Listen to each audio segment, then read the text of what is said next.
በስመ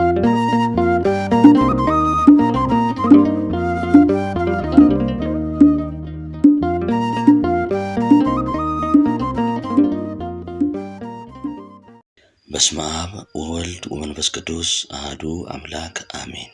በስም በአካል ሶስት በባህሪ በሕልውና በመለኮት አንድ አምላክ በሚሆን በአብ በወልድ በመንፈስ ቅዱስን በማመን ትጉሃን ከሚሆኑ ቅዱሳን መላእክት ይልቅ ፊቱ የሚያበራ ለዓለም ሁሉ ፍጹም የደስታና የምስራች ቃል ያስተላለፈ የቅዱስ ገብርኤል ድርሳን ይህ ነው።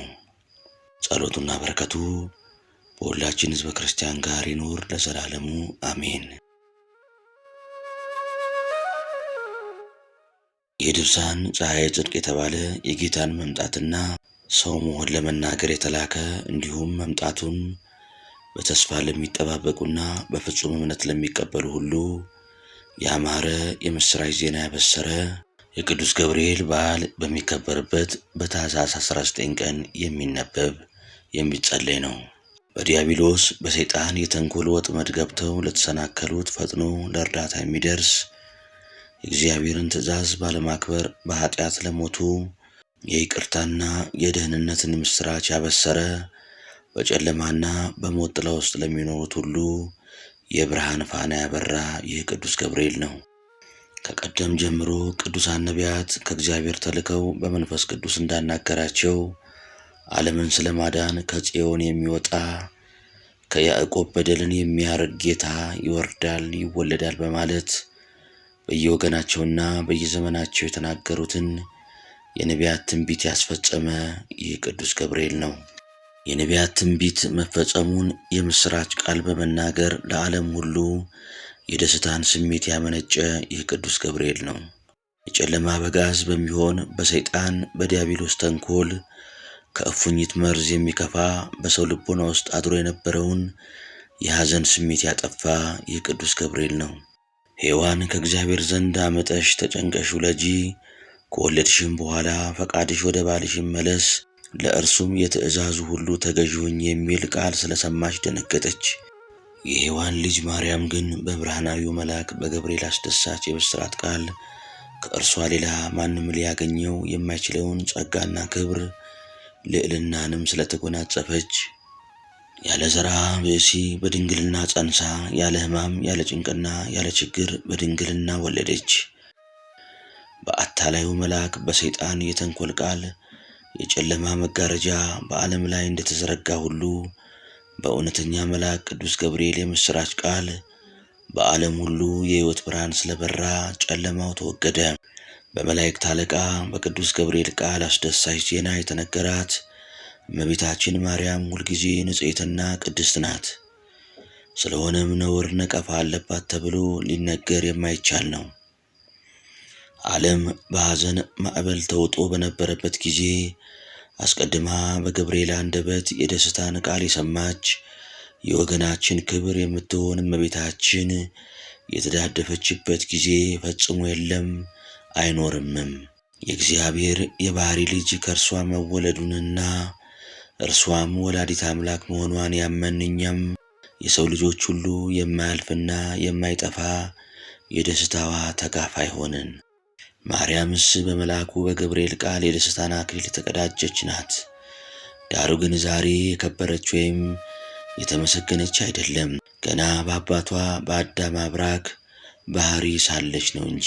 አዳም በገነት ሳለ ገና ሔዋንን በሩካቤ ሥጋ ሳያውቃት አስቀድሞ የሰራዊት ጌታ እርሱ በምሽት ሰዓት ገነትን በሚጎበኝበት ጊዜ እመቤታችን በእግዚአብሔር ሕሊና የታሰበችና የተመሰገነች ነች።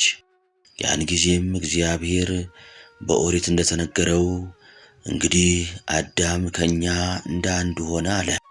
ይህንንም የተናገረው ስለ አዳም አልነበረም።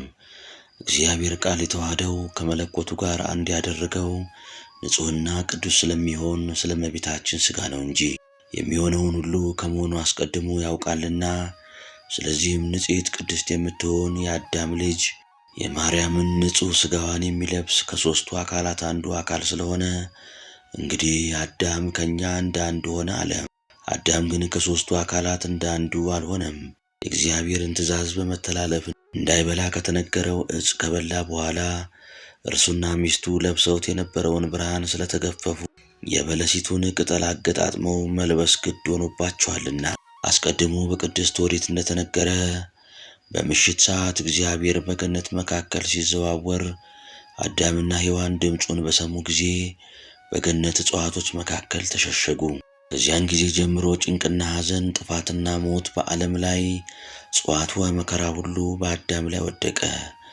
እግዚአብሔር አዳም ከኛ እንዳንድ ሆነ ብሎ ስለ እርሱ የተናገረለት መለኮት ከለበሰው ከእመቤታችን ሥጋ በቀር ለአዳም አንዳችን መድኃኒት አልተገኘለትም።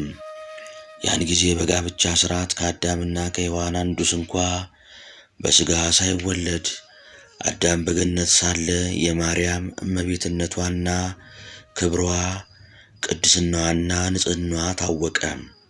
ያን ጊዜ አዳም ከኛ እንዳንድ ሆነ ብሎ መናገሩ በክብር ካለ ሥጋ ሁሉ የማርያምን ሥጋ በኩር አደረገው።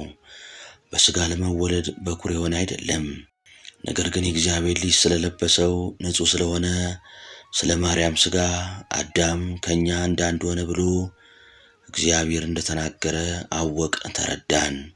የማርያም ሥጋ ከአዳም ልጆች ይልቅ አሸናፊ በሚሆን በእግዚአብሔር ቃል አስቀድሞ ተመሰገነ። የእመቤታችን የሥጋዋ ክብር እንደ ነቢያትና ሐዋርያት እንደ ጻድቃንና ሰማዕታት ሥጋ ክብር አይደለም። አዳም ከእኛ እንዳንድ ሆነ ብሎ ጌታ እንደተናገረ ከሦስቱ አካላት አንዱ አካል ነው እንጂ። ደስ በሚያሰኝ የምሥራች ቃል በሊቀ መላእክት ገብርኤል አስቀድሞ እንደተነገረ ያለ ዘርአ ብእሲ ከእመቤታችን ከሥጋዋ ሥጋ ከነፍሷ ነፍስ ነስቶ ማኅተመ ድንግልናዋን ሳይለውጥ ተወለደ። በማይመረመር ሥልጣኑ መለኮትን ከትስብእቱ ጋር ስላዋሃደ በሰማይ ባሉ መላእክት በአንድ ምስጋና ተመሰገነ። በልደቱም ቀን በምድር ላይ ለሰው ልጅ ሰላም ወርዷልና በሰማይ ለእግዚአብሔር ምስጋና ይገባል እያሉ አመሰገኑ። አስቀድሞ እግዚአብሔር አዳም ከእኛ እንዳንድ ሆነ ያለው እነሆ በድንግል ማርያም ሥጋ ተፈጸመ። ስለዚህም እመቤታችን ድንግል ማርያም በሁለት ወገን ማለት በውስጥ በአፋ በአሳቧም በሥጋዋም ድንግል ናት። በሥርዓተ ጋብቻ ከሚፈጸመው ከሰው ሁሉ ልደት አስቀድሞ እግዚአብሔር አከበራት። እመቤታችን ድንግል ማርያም ለሰውና ለመላእክት መመኪያ ሆነቻቸው። እኛን ለማዳን አምላክን በሥጋ ወልደዋለችና ሰዎች የተባልን ሁላችን ወንዱም ሴቱም የአዳም ልጆች እንመካባታለን፣ መላእክትም ይመኩባታል። ከእነሱ አንዱ ገብርኤል የሚባለው የአምላካቸውን መወለድ የማብሰር ዕድል ገጥሞታልና።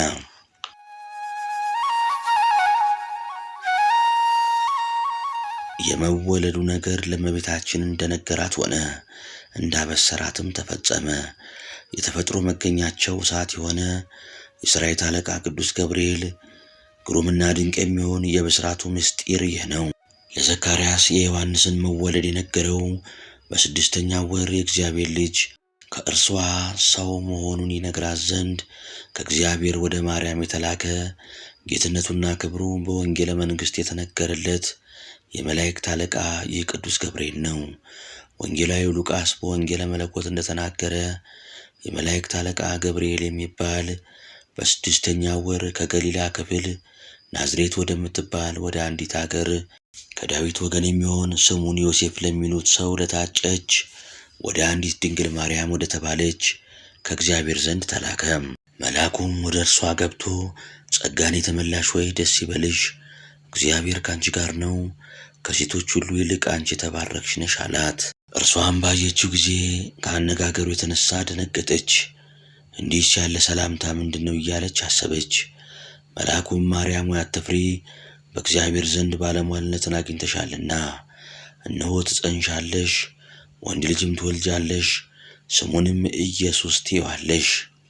እርሱም ታላቅ ነው፣ የልዑል እግዚአብሔር ልጅ ይባላል።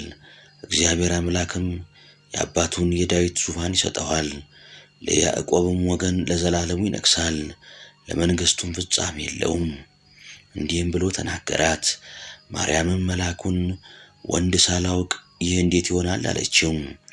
መልአኩም መልሶ መንፈስ ቅዱስ ወደ አንቺ መጥቶ ያድርብሻል፣ የልዑል ኃይልም ይጋርድሻል። ስለዚህም ከአንቺ የሚወለደው ቅዱስ ነው፣ የልዑል እግዚአብሔርም ልጅ ይባላል አላት። ከዘመዶችሽ ወገን የምትሆን መካን የሚሏት ኤልሳቤጥ እንኳ በእርጅናዋ ወራት ወንድ ልጅ ጸንሳ እነሆ ከጸነሰች 6 ወር ሆኗታል፣ እግዚአብሔር የሚሳነው ነገር የለምና። ማርያምም መልአኩን እነሆኝ የእግዚአብሔር አገልጋይ፣ እንደ ቃል ይደረግልኝ አለችው። እንግዲህ መንፈስ ቅዱስ ያድርብሻል፣ የልዑል ኃይልም ይጋርድሻል፣ ካንቺ የሚወለደው ቅዱስ ነው፣ የልዑልም ልጅ ይባላል ሲል ለማርያም እንደነገራት ከመልአኩ ከገብርኤል ቃል ሰማን።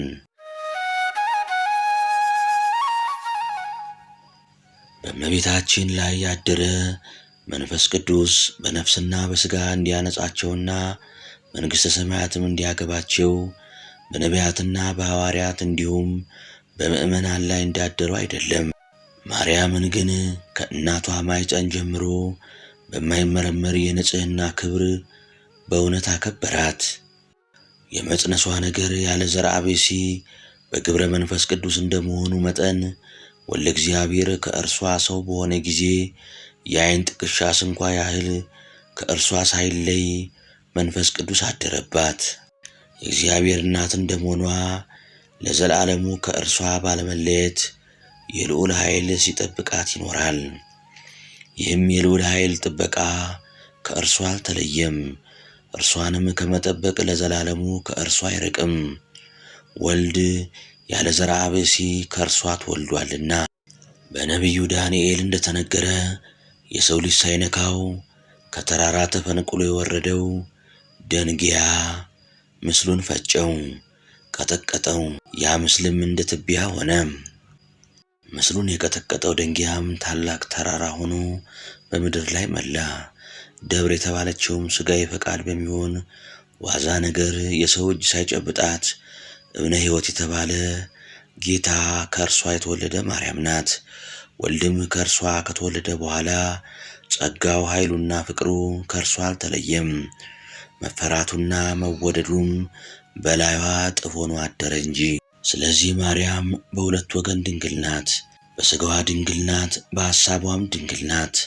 ልዩ 3 የሚሆኑ የሥላሴ ፈቃድ በእርሷ ላይ አድሯልና ከእግዚአብሔር ፈቃድ ውጭ የሆነ ሥጋዊ ፈቃድ በሥጋዋም በሐሳቧም እንዳይቀረጽ ጠበቃት።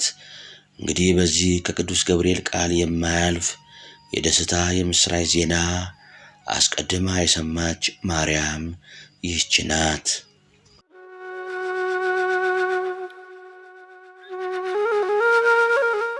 ለዳንኤል ራእይን የገለጸለት ይህ ቅዱስ ገብርኤል ነው። እኔ ዳንኤል በሱሳ ሳለሁ ዓይኔን አቅንቼ ስመለከት አንድ ጠቦት በኡባል ወንዝ መካከል ቆሞ አየሁ። ረጃጅሞች ቀንዶች አሉት። አንዱም ቀንድ ከሌላው ይረዝማል። የሚረዝመውም በኋላ የበቀለው ነበር። ጠቦቱም በምዕራብ፣ በሰሜን፣ በደቡብ በኩል ያገኘውን ሁሉ በቀንዱ ይዋጋ ነበር። አራዊትም ሁሉ ሊቋቋሙት አልቻሉም። ከእርሱ ሊያመልጥ የሚችል አልነበረም። የፈለገውን አደረገ፣ ኃይሉንም አሳየ። እኔ ዳንኤል በሱሳ ጸሎት እያደረግኩ ሳለሁ በደቡብ በኩል ምድር ላይ ለካም የፍየል አውራ ሲመጣ አየው። ለዚህም የፍየል አውራ በዓይኖቹ መካከል ታላቅ ቀንድ ነበረው። ቀደም ሲል በወንዙ መካከል ቆሞ ባየሁት 2 ቀንድ ባለው ጠቦት ላይ በኃይል ተነሳሳበት። ፈጥኖም ደረሰበትና ጠቦቱን መታው፣ ቀንዶቹንም ሰባበራቸው። በዚሁ ጊዜ በኡባል መካከል ገብርኤል ብሎ ጠራና ይህንን ራእይ ያስረዳው የሚል የሰው ድምፅ ሰማው። ከዚያም መጥቶ ባጠገቤ በቆመ ጊዜ ደንግጬ በግንባሬ ወደቅኩ። እርሱ ግን የሰው ልጅ ወይ አስተዋልክን? ተረዳህን? አለኝ። የዚህ የራእይ ጊዜ ገና አልተፈጸመምና በተናገረኝም ጊዜ ደነገጥኩና በግንባሬ ተደፋው። እርሱ ግን እጄን ይዞ አቆመኝና እንዲህ አለኝ፣ በኋላ ዘመን የሚደረገውን እነሆ እነግርሃለሁ። የሚፈጸምበት ጊዜው ገና አልደረሰምና። ቀንድ ያለው ያየኸው የበግ ጠቦት የፋርስና የሜዶን ንጉሥ ነው። ሌላውም ያየኸው የፍየል አውራ የኤሌኖን ንጉሥ ነው። በቀንዶቹ መካከልም ያየኸው ታላቅ ቀንድ ከቀንዶቹ በታች የተቀጠቀጠው የመጀመሪያው ንጉሥ ነው። 4 ነገሥታት ይነሳሉ። የሚነሱትም በኃይላቸው አይደለም፣ በመንግሥታቸውም ፍጻሜ ኃጢአታቸው ትፈጸማለች። ከዚህ በኋላ ኀፍረት የሌለውና ምሳሌ የማይገኝለት ንጉሥ ይነግሣል። ልዩ ልዩ ነገሮችን ደምስሶ መንግሥቱን ያጸናል። በጽኑ ኃይሉ ጽኑዓን የሚሆኑ ቅዱሳን ሕዝብን ያጠፋል። የአገዛዙን ቀንበር ያከብዳል። በሥልጣኑ ይመካል፣ በልቡም ይታበያል፣ ብዙዎችንም ያጠፋቸዋል። እንግዲህ አንተ ይህን ራእይ ለብዙ ዘመን ተጠንቅቀ ጠብቀው አለኝ። ዳግመኛም ራሱ ዳንኤል ጸሎት በማደርስበት ጊዜ ቀድሞ ሲበር ያየሁት ሰው ገብርኤል መጣ ብሎ እንደተናገረ አሁንም ለዳንኤል የነገረው ይህ ገብርኤል ነው። እርሱም በሰርክ መሥዋዕት ጊዜ ዳሰሰኝና ልብ አድርግ ብሎ በማስጠንቀቅ ዳንኤል ሆይ ዛሬ ጥበብን ልገልጽልህና ላስረዳ መጥቻለሁ። በመጀመሪያው ጸሎት ድምፅ ተሰማ። ስለሆነም ልነግርህና ላስረዳህ መጣው። አንተ ተወዳጅ ሰው ነህና በነገሩ አስብበት። ያየኸውን ባለመዘንጋት ጠብቀው። ወገኖችህንም በሰባ ሱባዔ ተስፋ አስደርጋቸው፣ ቅጠራቸው። ቅድስት ሀገርንም ቅጠራት፣ ኃጢአትና በደል አመፃም ፈጽመው ይደመሰሱ ዘንድ። እውነት እስከ ዘላለም ትገለጻለች። የነቢያት ትንቢት ይፈጸማል። የቅዱሳንም ቅዱስ ሰው ይሆናል፣ ይቀባል። ከቃሉም አነጋገር የተነሳ የምትናገረውን ታውቃለህ። ኢየሩሳሌምም እስከ ንጉሥ ክርስቶስ 70 ሱባዔ ከ62 ተመልሳ ትታነጻለች። አደባባይዋና አካባቢዋም ይታደሳል፣ ዘመንም ይፈጸማል። ከ62 ሱባዔ በኋላ በሚመጣው ንጉሥ ፍርድ ይጓደላል፣ መብት አይጠበቅም። ቤተ መቅደስን ያፈርሳል፣ ሀገርን ያጠፋል፣ በጥፋት ውሃ ይጠፋሉ። ጨርሰው እስኪጠፉ ድረስ እየተዋጉ ያልቃሉ። ሱባዔዎች በብዙ ሥርዓት አይነት ይፈጸማሉ። መሥዋዕት ያልፋል፣ በአካባቢው ያለ ሁሉ ፈጥኖ ይጠፋል። የብዙዎች ሥርዓት ግን ለአንድ ሱባዔ ተኩል ይጸናል። በመቅደስ ውስጥ ያረከሱት ሁሉ ይጠፋሉ። የመሥዋዕቱ ሕልውና ያልፋል፣ እስከ ዘመናትም መጨረሻ ለጥፋት ይሰጣል። እነሆ ሄኖክ ስለ እርሱ የተናገረለት ገብርኤል ይህ ነው።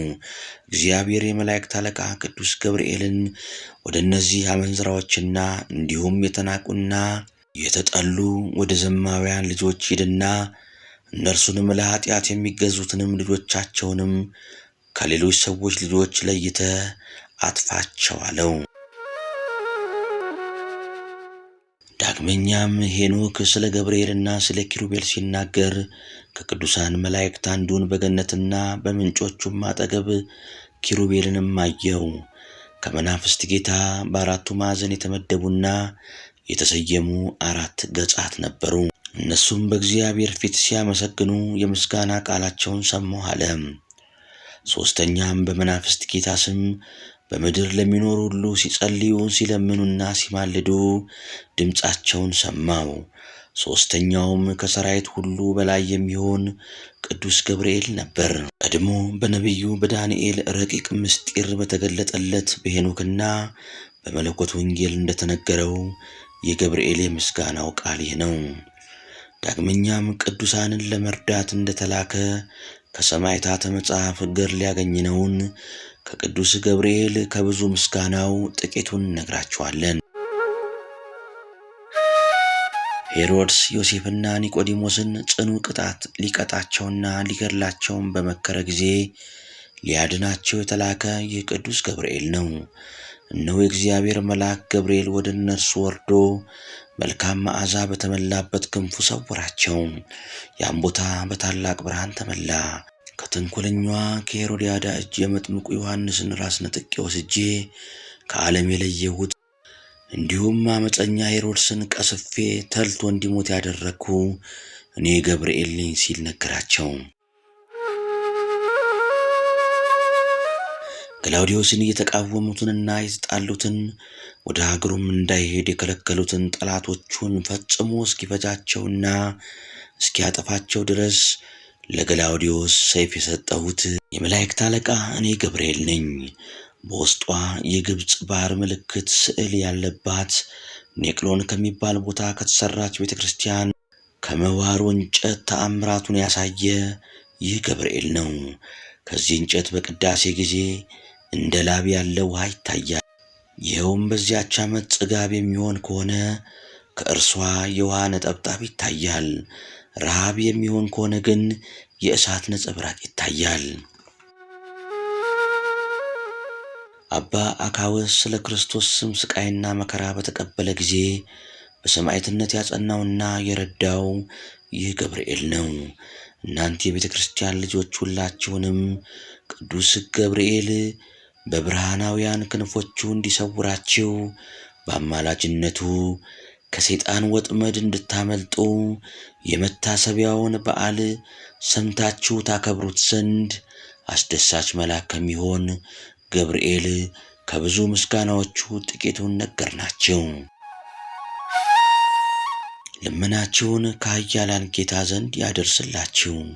በእስራኤል ዘንድ የተመሰገነ ጌታን በመማለድና በመስገድ ኃጢአታችሁን ያስተሰርይላችሁ።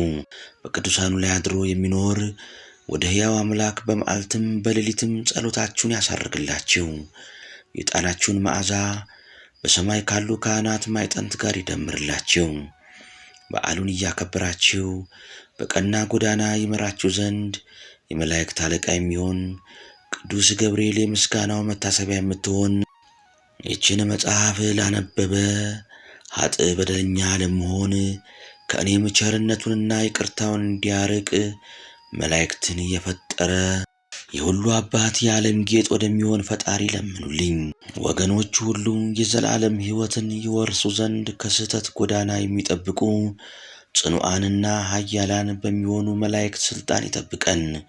በፍጹም ልቡናቸው እርሱን የሚያመልኩ ከኔ አስቀድመው የነበሩትን አበው ትጉሃንና ኃያላን በሚሆኑ መላእክት እጅ እንደረዳቸው እኔንም እንዲሁ ይርዳኝ። ስለ ቅዱስ ሥጋውና ስለ ክቡር ደሙ ኃጢአቴን ይቅር ይበል፣ በደሌንም ያጥፋ። በታላቅ ግርማ በሚመጣበት ጊዜ በፊቱ እንዳናፍር ባለሟልነትን እናገኝ ዘንድ ትእዛዙን ለመፈጸም ሕጉን ጠብቀን ለመኖር የበቃን ያድርገን። በቸርነቱ ብዛት ከሰማያዊ አዳራሽ ያግባን። በሊቀ መላእክት ቅዱስ ገብርኤል ጸሎት እኛን ሕዝበ ክርስቲያኑን ይጠብቀን፣ ለዘላለም ይጠብቀን፣ አሜን። ልመናውና አማላጅነቱ ከሁላችን ክርስቲያኖች ጋር ለዘላለሙ ይሁንና የመላእክት አለቃ የቅዱስ ገብርኤል ተአምር ይህ ነው። ንግሥት እሌኒ በቅድስት አገር ወደ አሰራቻቸው አብያተ ክርስቲያናት ይሄድ ዘንድ ጌታዬ ኢየሱስ ክርስቶስ አዘዘ። ከዚያም ጌታችን ከተሰቀለበት ከተቀበረበትና ከተነሳበት ቦታ በደረስኩ ጊዜ ሰገድኩ። በዚያም ግራና ቀኝ እየተመለከትኩና ጌታችን ኢየሱስ ክርስቶስ ያደረገውን ታምራት እያደነቅኩ ሮማኖስ ከሚባል አበምኔት ዘንድ ደረስኩ። በደረስኩም ጊዜ ከእርሱ ጋር ከመነኮሳቱ ተባረክን። እነርሱም ፍቅርን በተመላ ታላቅ ደስታ ተቀበሉን።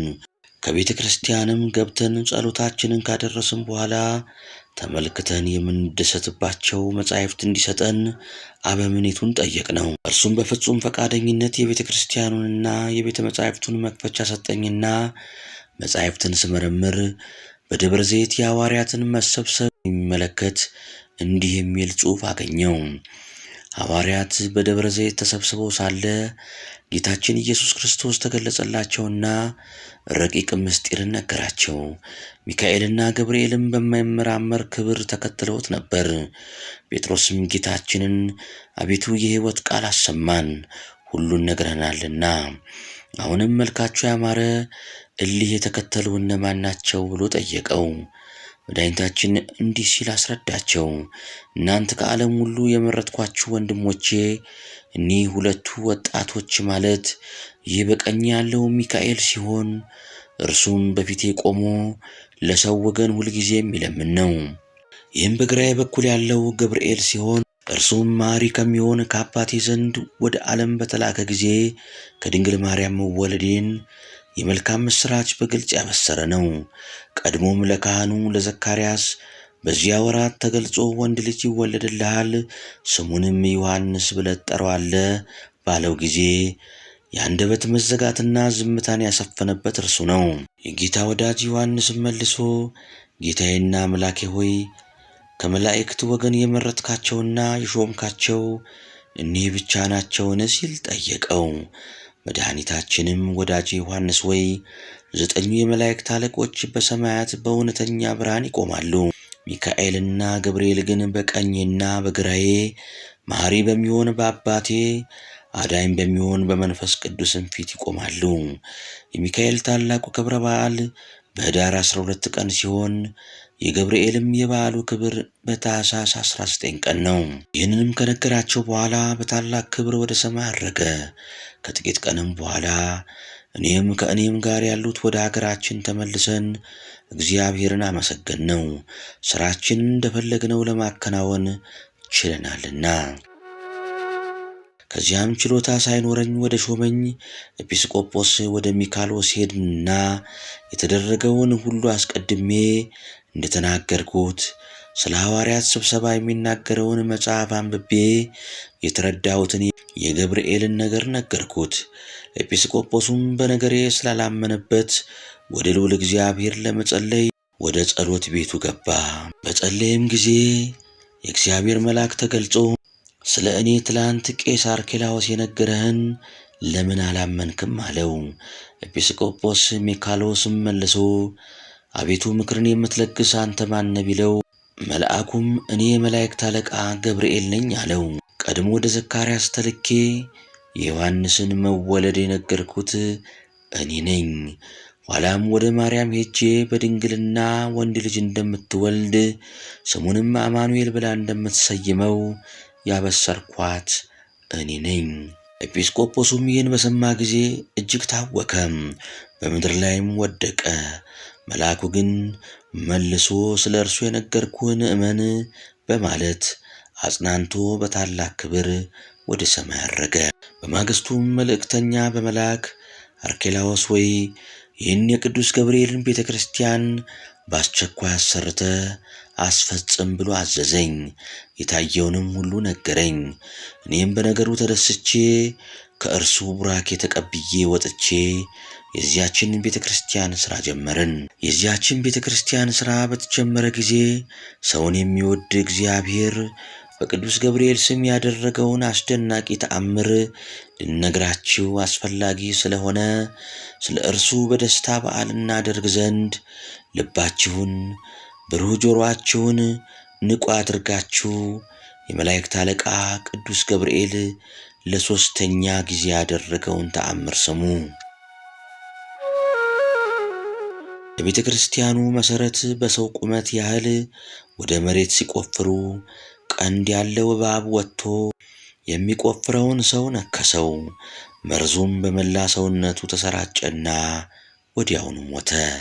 ዘመዶቹ፣ ሚስቱና ልጆቹ ሰምተው እጅግ በመረረ ሐዘን እየጮሁ አለቀሱ። ከዚያም የሞተውን ሰው አስክሬን ለመቅበር ወደ መቃብር ለመውሰድ በሚዘጋጁበት ጊዜ እጅግ ጣፋጭነት ያለው ልዩ ሽታ መጣ። የሞተውም ሰው ዓይኖቹን ገለጠና ፈጥኖ ተነስቶ ተቀመጠ። የተሰበሰበውም ሕዝብ ሁሉ ወንዱም ሴቱም ትልቁም ትንሹም የቅዱስ ገብርኤል አምላክ አንድ ነው፣ አይለወጥም እያሉ ጮኹ። የተነሳውንም ሰው ምን ሆነ ነበር ሲሉ ጠየቁት። እርሱም ወንድሞቼ ሆይ ያገኘኝን ልንገራችሁ፣ ስሙኝ። የዚህን ቤተ ክርስቲያን መሠረት ስቆፍር ቀንድ ያለው እባብ መጥቶ ቀኝ እግሬን ነከሰኝ። ከዚያም መልኩ የሚያስፈራ ሰው ረገጠኝና ሞትኩኝ። በዚህ ጊዜ ክንፍ ያለው የነገሥታት ልጅ የሚመስል ዕድሜው 18 ዓመት የሚሆን ወጣት ያን የሚያስፈራ ጥቁር ሰው አባረረው። እኔም እርሱ ማን እንደሆነ በጠየቅኩት ጊዜ ላስነሳ ወደ አንተ የመጣው የመላእክት አለቃ የምሆን እኔ ገብርኤል ነኝ ሲል መለሰልኝ አላቸው። ሕዝቡም ሁሉ ይህን ሰምተው እግዚአብሔርን በታላቅ ቃል አመሰገኑት። በቅርብም ሆነው ለመመልከት ሞቶ ወደ ተነሳው ዘንድ እንሂድ ተባባሉ። በሄዱም ጊዜ እባቡ ሞቶ ሰውየው ግን ድኖ ስላገኙት እግዚአብሔር ለሊቀ መላእክት ቅዱስ ገብርኤል የሰጠውን የቸርነቱን ብዛት አደነቁ። ጸሎቱ በረከቱ ሁላችንን የሚጠብቀን ለዘላለሙ አሜን።